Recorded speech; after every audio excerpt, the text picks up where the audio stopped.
The driving force behind the service in a way is to make sure that everybody gets access to the law.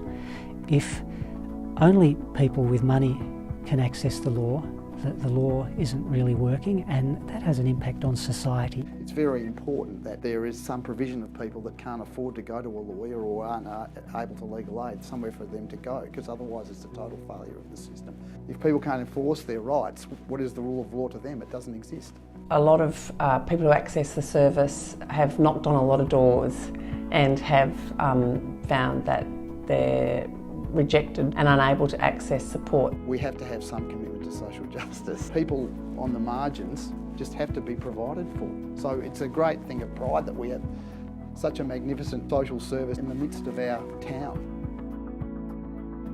We're serving the community, we're looking at unmet legal need and how we can best help clients who are in our community. We're grappling with real issues of legal need and a huge and increasing unmet legal need, finite resources, changing funding patterns. Inner Melbourne Community Legal has a very proud tradition of evolving and changing over the times to reflect different circumstances, to reflect the community and the way in which the community has changed around it. I think the standout memories for me were really the transition from North Melbourne Legal Service in name to Inner Melbourne Community Legal, and it was more than just a name. It was very much about us wanting to be able to take the Community Legal Centre into the next phase of its life and to be able to properly reflect the area in which it provides a really critical service to the community. The organisation has done that really well because they've really thought hard about how best to serve the community and work in the community. So it's always,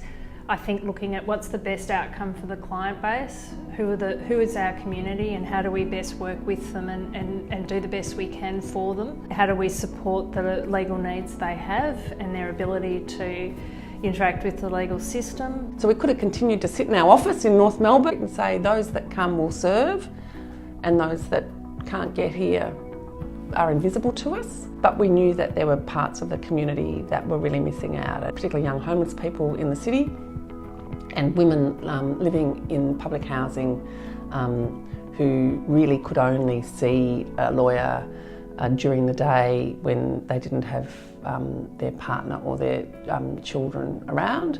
And of course I think that was probably a precursor to the service that now runs out of the Royal Women's. I think one of the greatest assets of Inner Melbourne Community Legal is clearly its health justice partnerships.